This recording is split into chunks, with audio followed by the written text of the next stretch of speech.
Hello everybody, welcome back to the channel. My name is Rejnols, and first of all, if I sound sick, it's because I was just sick, which is also why I haven't uploaded any videos, because my throat was destroyed and, well, that sounded wrong. Anyways, new video. Hello. Today we're talking about one new list you can try after the data slate for the Custodes. This is a list that I have played 4 games of, so it's not like I have extensively tested it against every single matchup possible. But I played 4 games, I feel like I can give at least a fair judgment on how it works and how good it is. So first of all, when we're list building, we're going to talk more about it later, but there are some things you want to think about. First of all, is there an obvious data sheet that you just think is amazing? It can simply be because that you've experienced something like, oh, this unit is just really good at doing XYZ, which I run into often. Or it could just be that, oh, well, look at this, all these tournaments are bringing this unit, it's probably good. Or all these tournament lists, you get what I'm saying. When you build a list, it's pretty important to figure out what your core concept is. And that core concept can come from something that's just really good, something that works really well together, or something you just like. In any case, let's talk about what worked for Custodes before the data slate. You probably all know it, it was the Custodian Guard brick. Sometimes it was 1x10, sometimes it was 2x10, and sometimes it was 3x9. In any case, lots of Custodian bodies just running at the opponent, asking them to stat check or die, and most armies couldn't handle it, and that's why it got nerfed. So, Custodian Guard blocks are dead. What is worth considering now? Well, we still have all the usual suspects from before the data slate.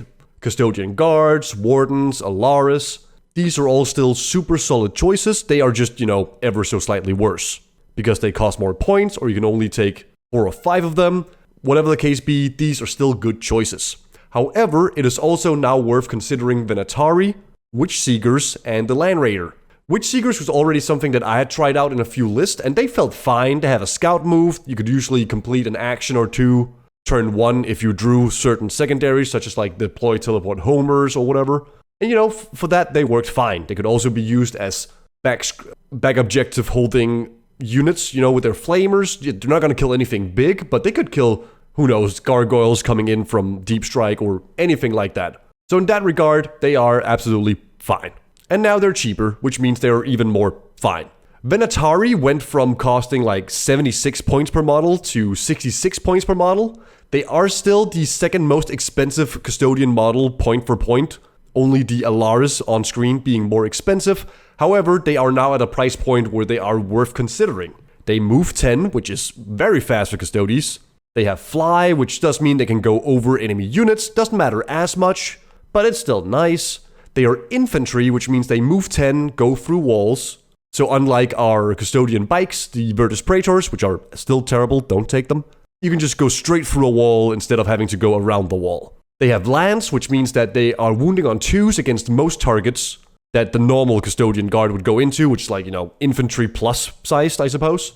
And even into vehicles, they're okay, because getting +1 to wound means that they are wounding most vehicles on 4s. They of course don't have any rerolls, but they're fine, they're okay, they're decent. And then finally, the Land Raider. It came down even more points and are now an actual consideration. Before it was like slightly too expensive, and also the squad sizes were awkward because you can only have 6 in the Land Raider.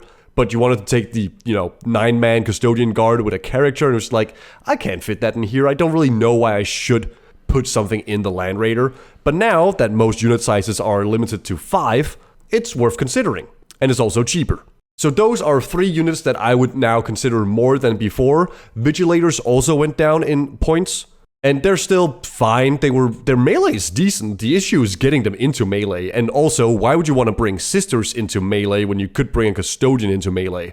I haven't done the math, but I'm pretty sure that like 1 Custodian Guard is more tanky than 5 Vigilators. So yeah, points-wise, it probably doesn't add up. In any case, that's just a quick look at what you can think about now that you might not have considered before. Alright, so let's start building this list. This list is focused on the Allarus, which is one of the units that didn't see any nerfs outside of point changes. That means that they have full wound reroll against vehicles, monsters, and characters, including character units, which makes them very deadly. And they can shoot a lot with the grenade launchers, they're blast, they can clear chaff, they can take on big things.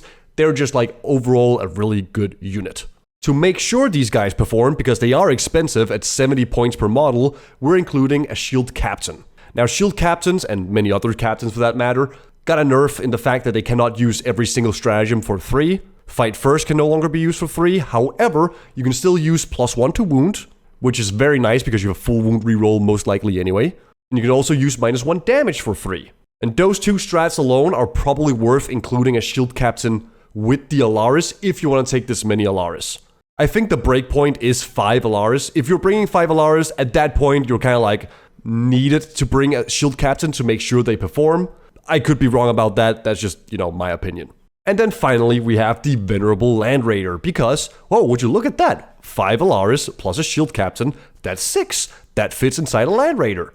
And that is actually important because one of the issues Allarus have is being delivered onto whatever they want to be delivered into. You have the Golden Light to reposition.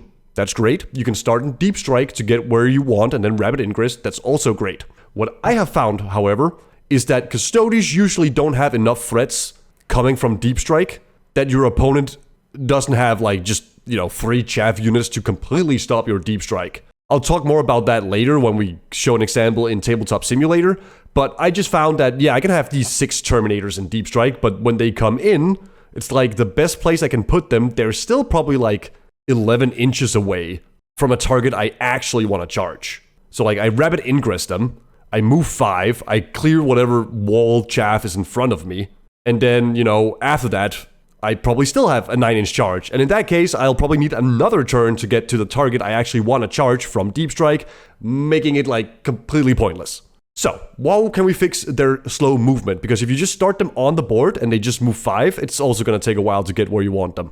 Or rather, you can advance them turn 1, but if you make one mistake or your opponent predicts where you want to go with your guys, they're going to have to spend even more time getting to where you want them, and by that point, it might be too late. So, bring the Land Raider to try and fix that mobility issue. We also get some last cannons, a few bolters, that sounds decent. They can also disembark and charge. That's very cool. So this is what I call the core of the list. This is the main parts of the list. We're not going to be changing any of this later on. This is my idea for the list. And I've just realized this camera probably goes up here, so it's not in the way later on. Alright, so now we have the core of the list. We have our kill unit. We have a way to deliver them. What else do we need? Well, we need something to go out on those objectives, stand there, be hard to remove, and put up a proper fight. And for that, I believe Custodian Wardens are our best bet. -1 to wound when they're led by a character, 4 up feel no pain once per game, either in the shooting phase or in the fight phase. They don't have rerolls, but they're still Custodians, which means they punch hella hard in melee. So in general, your opponent is going to need a lot of power to take these guys down. And if they're focusing their firepower on these units, then they're not shooting at the Land Raider or the Allarus if the Allarus came out of the Land Raider. Overall, I think Allarus are better than Custodian Guards. That's just my own preference though. So we have our Custodian Wardens, 275 per unit. We are at 1280 points. We of course need some characters to add into those units for maximum viability. I take Valyrian because, first of all, melee is now more viable in the game because Custodes got nerfed. Before, you wouldn't see melee armies at all because if they run into Custodes, they just lose because of fight first. But since they made the nerfs, I think melee actually has a spot in the game. And Valyrian helps with that. It also helps that Valyrian is the cheapest HQ option available, so we add him. Secondly, we add a Blade Champion for mobility and threat range. As I said before, Custodian Wardens are still Custodians, they punch hard, and if you can advance and charge onto an important unit that your opponent maybe put a little bit too close, that's really powerful. So, those are our objective holding units, our kill units, but we still need some backline support. And for that, we simply recruit the Sisters of Silence. Prosecutors are great to hold your home objective and maybe one of the other No Man's Land objectives. 2 times 4 actually works great. They're only 40 points. They give you a lot of screening. They obviously die to boulder fire. But again, if your opponent is putting fire into the prosecutors that could go into the custodians, you're probably fine. Obviously though, you want to try and hide them from any accidental boulder shooting, because if your opponent just has a few boulder shots they can put into the sisters, they probably will. Alright, we have roughly 400 points left, actually 405, and for that I put in 2 times 3 Venatari Custodians. These guys are super flexible. They have the power to kill things. They have the mobility to get where they need to be. Even when you have to start 9 inches away coming in from rapid ingress, in your turn, you make a 10-inch move. So even if you are screened out by chaff, you can go up right next to the chaff and then charge something behind the chaff. Because you have fly, so you can fly over your opponent's models, get to where you need to be. Alternatively, you can shoot the chaff with the spears, then charge whatever you want. I think they're great. Do keep in mind, they're not gonna kill like a Maleceptor by themselves.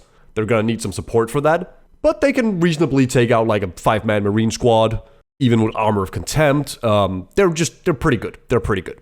So that's our list, 1995 points. And as I've said, I've played this list 4 games, and I think it actually works really well. You have the Wardens go out and be on objectives. Meanwhile, this death ball of Allarus is just threatening to kill anything they come in contact with. They shoot a ton. If your opponent leaps out, let's say, well, not a Desolation Squad anymore, but let's say it was a Desolation Squad with a character in it, they target that character with grenade launchers and spears, and they probably kill like 5 or 6 of those guys because of full rerolls. The prosecutors are screening your home field objective, perhaps doing a few secondaries as well. The Venatari comes in on turn 2. That's another thing I think it's important to mention, that Custodes I think is a pressure list now, or a pressure army.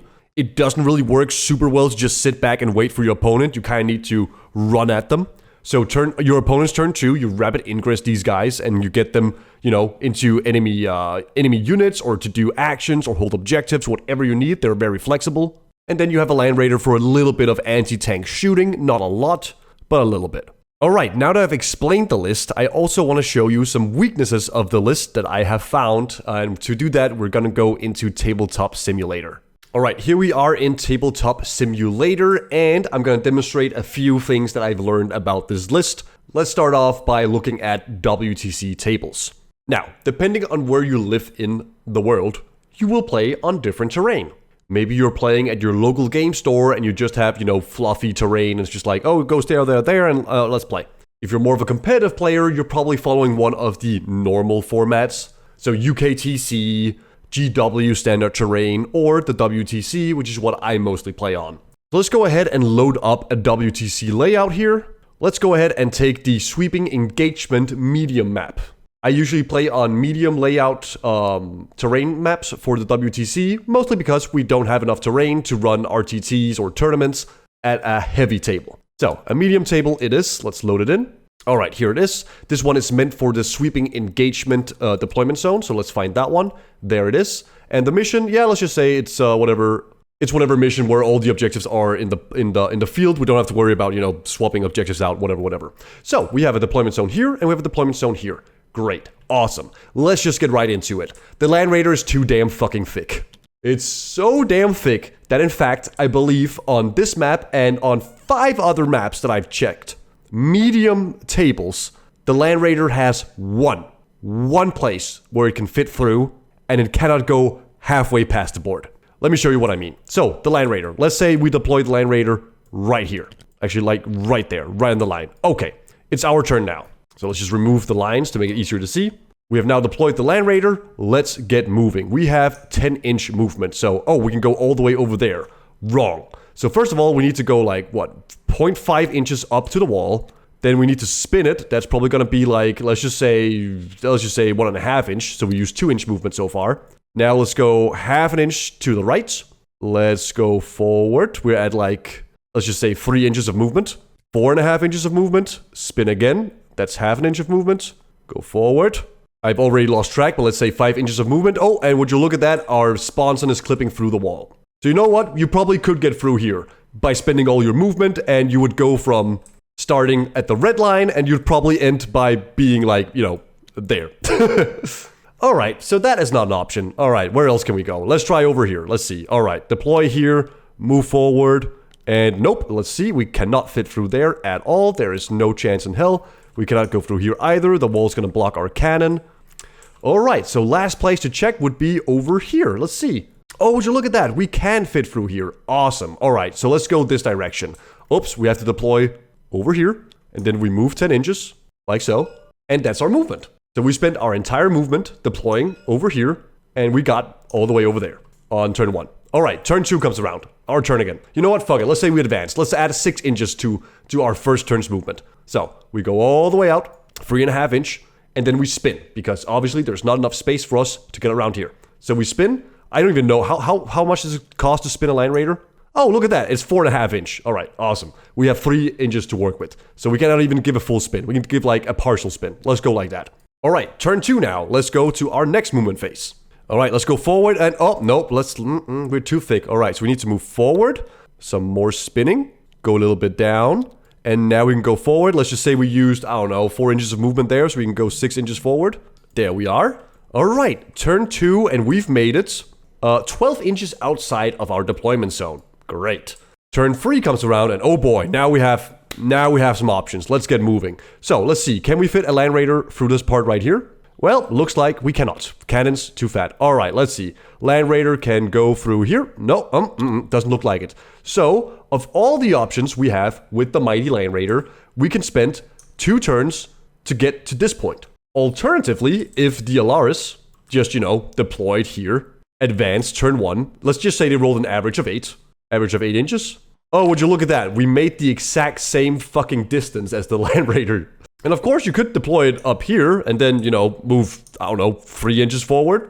Then disembark the 3 inches. And then you could maybe get a charge on something behind the wall over here. I mean, that could work. But again, why don't you just, grab the Allarus, deploy them over there, walk up 5 inches, and then, next turn again, walk 5 inches. And then you probably have a way shorter charge. So the cool thing about the Land Raider, or rather the cool idea, is you can move up 10, disembark your Terminators, charge them into something and just be like, yeah, come and stop me. It just doesn't work on this terrain. It doesn't work. It doesn't work. I'm so sad. I thought it was cool, but there's good news. Not everyone plays on WTC terrain. Let's instead try and load in some GW terrain. All right, same deployment, but this is the GW layout. Let's test out the Land Raider, how it does on the GW layout. First and foremost, we can already see that, well, we could fit over here in the deployment, I think, in theory.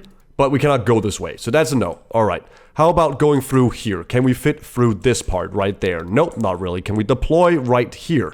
I'd argue we can deploy right here. Okay, so that opens up an avenue. Alright, we move 10 inches forward, right? 10 inches. So we go straight ahead. We hit the wall a little bit, so we need to move a little bit to the side. That's fine, we can do that. And then we need to spin a little bit. That's fine. Probably cannot make the full 10 inches as we wanted in a straight line, but we got this far. Alright, that's pretty, that's fine. That's pretty decent. We can disembark up to 3 inches, which means that we can probably just barely tow onto the objective if we did proper measuring. Even if we couldn't touch the objective, maybe the opponent after their turn 1 has some units standing on this objective. We can charge from here, 6-inch charge, that's pretty doable. Terminators have now taken this objective and can either start moving towards the middle or threaten the back line over here. Alternatively, next turn you can also take your Land Raider and move forward.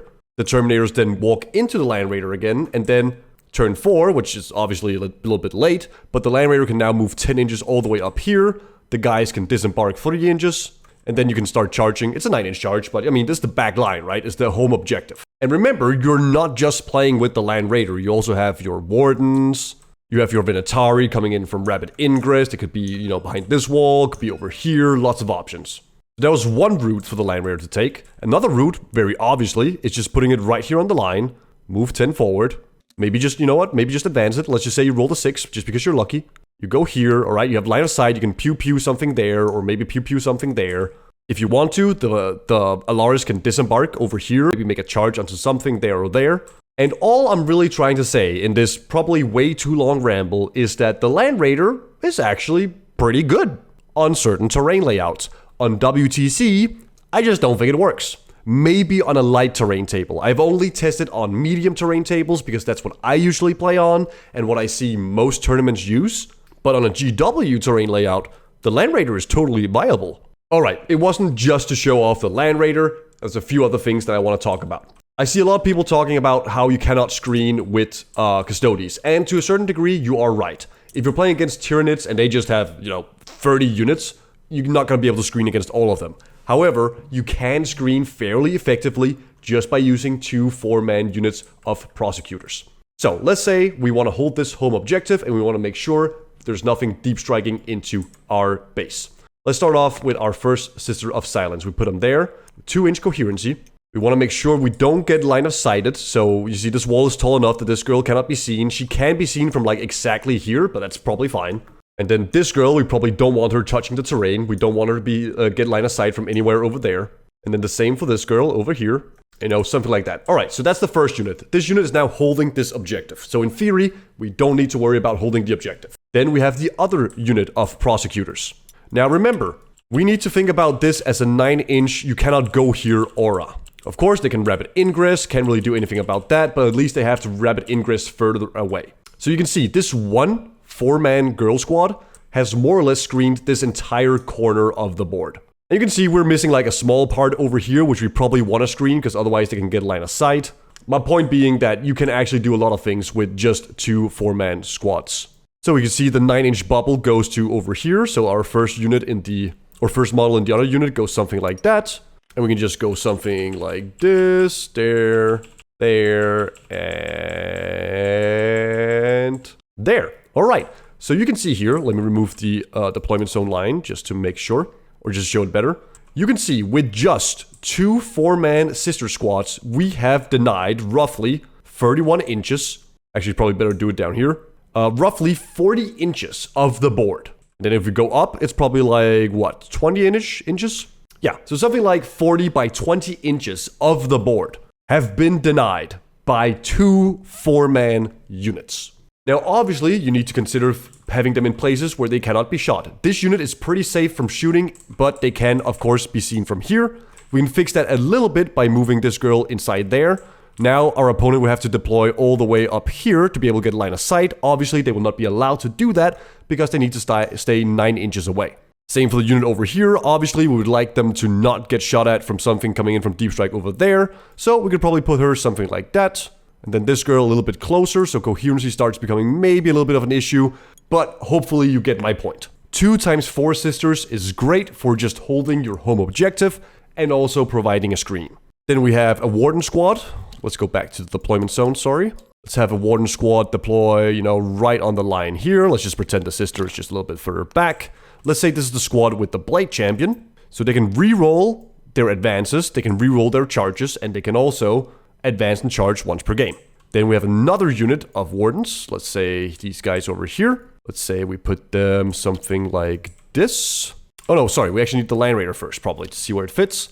Let's just do what we did before, where we could barely fit the Land Raider something like here. I think that's good, cool. So Land Raider goes there, the Allarus are inside. These Custodian Wardens can go, I don't know, they could go over here, I suppose. Actually, no, that would be in the way of the Land Raider. Probably should have, you know, tested out these deployment zones before I started making the video, but hey, we learn as we go. I never play on GW terrain, so I wouldn't know this at all. Let's just put them there for good measure, and they have a Valyrian with them, so he goes here. Then we have the Venatari in Deep Strike, the Allarus plus the Captain inside the Land Raider, and we're ready to play. Let's play out turn 1. Let's say we get first turn. Alright, we're playing against Space Marines. Custodes, we want to get in their face. How do we do that without taking way too much damage? Oh, you know what? For the fucking of it, let's just draw a secondary. We draw 1, we draw 2. Oh, that's not the second. I haven't used this mod. Whatever. Let's just say we get behind enemy lines and we get cleanse. Let's just say those are the 2 we draw. Okay. Cleanse. Is it possible? Yes, we could run out into the objective and cleanse this one over there. All right, cool. Could we get to the objective over there? No, that is physically impossible. So at best, that scores us 3 points. Or maybe our Land Raider, again, let's just say we move 7. I know this is not exactly correct measuring, it's fine. 7 inches there, and then let's just say we have 1 inch left. Oh, come on, fat boy. There you go. Could we get onto the objective with the Allarus disembarking? We could not, that's fine. So let's instead just maybe advance the Allarus. Or the Venerable Land Raider, because we're not going to probably be shooting anything. I mean, there might be something to shoot over here, but let's just assume our opponent hasn't put anything exciting there. Let's advance him. We get a 3-inch advance. All right, very cool. We don't get onto the objective, but we get ever so slightly closer. This Warden squad with the Blade Champion, let's advance those guys as well, because they can just advance and do action, because they have assault weapons. They get a 5. We don't need to reroll that one. Let's just get these guys over here. Hup, hup, hup. And then 1 guy touching the objective, so we can do cleanse. Valyrian squad, they might as well just advance as well. They get a 5 as well, very nice. Move 11 inches. There we go. Sisters of Silence. Let's just have one girl touch the objective there. And yeah, that's our turn. We cleanse here, get 3 points. We discard behind enemy lines for a CP. Our opponent takes their turn. Let's say that they just, they see these guys like, oh yeah, we're gonna unleash all our firepower on these guys. All right, we pop our 4-up, feel no pain. Or maybe we don't need to, depending on how many units can see this guy here.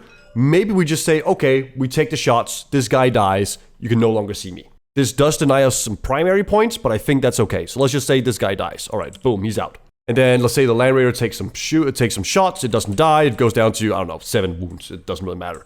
Alright, on to our turn 2. So now we draw, I don't fucking know, let's draw a Storm Hostile Objective and the Assassination, sure. Alright, Storm Hostile Objective. Let's assume the opponent didn't go on to any objectives because they saw we weren't going to score any primary and they didn't want to expose themselves. That's fine. Alright, Land Raider turn. We move up 8 inches here, and then we spin ourselves a little bit around. We're now touching the objective. We can move up probably a little bit more. We're still touching the objective. Allarus are now gonna come jumping out. Let's just find the right, there it is. This is roughly correct, yeah. The Allarus now come jumping out of the mighty Land Raider, like so. Let's pretend that they have a unit, I don't know, let's say they have a unit over here.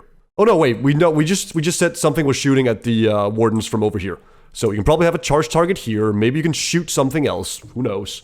Let's pretend we charge something over here. Let's say we do a 6-inch charge, 6-inch charge, we go there, we pile in, boom, boom, boom, boom, boom.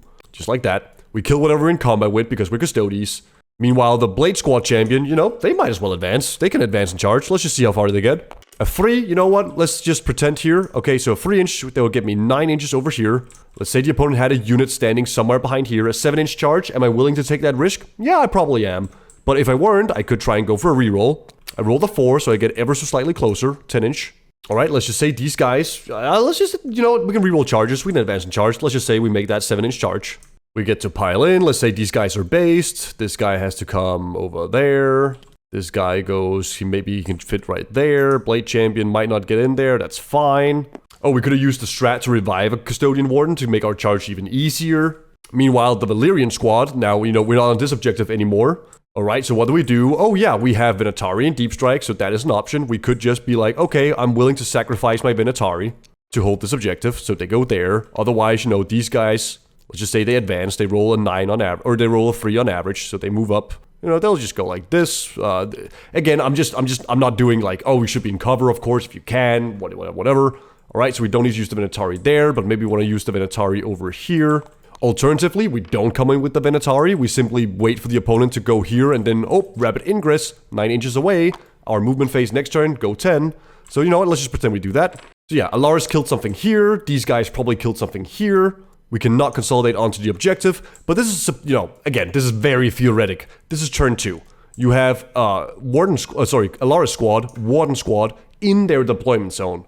And in theory, you could do this by having the Allarus in Deep Strike. However, while being in Deep Strike, they have to adhere to the 9-inch rule. So if your opponent has, let's just say, one guy here, one guy there. Alright, so turn 2 with rapid ingress, we have to start here. If we start here, we're exposed to shooting. Alright, so 9 inches away over here. Whatever it's like, Alright, so we start here. Alright, so we move 5 inches. We probably charge and kill whatever that's there. That's fine. But now we're stuck here, basically, because to go from here to there is 25 inches. We move 5 inches. We could advance, but then we cannot charge. So what I'm trying to get at is that the Land Raider is probably saving the Allarus 1 turn, maybe even 2 turns of movement. Because if we advance turn 1, move normally turn 2, disembark, charge, we've probably covered like 25 inches of ground in 2 turns. Which is just, not as reasonable when you come in from Deep Strike. Alright, another case. Let's pretend that these guys killed something here and they're not needed. They're just not needed here. But oh no, they deep struck something over here. We're in trouble. End of opponent's turn from the golden light. Pick these guys up. And now we're over here defending, our home objective, defending this objective, defending that objective, whatever it may be. Again, end of opponent's turn. We can rapid ingress some Venatari. They go there. And these guys go, I don't know, just go here. And we still have, we have our main fighting bricks of Wardens.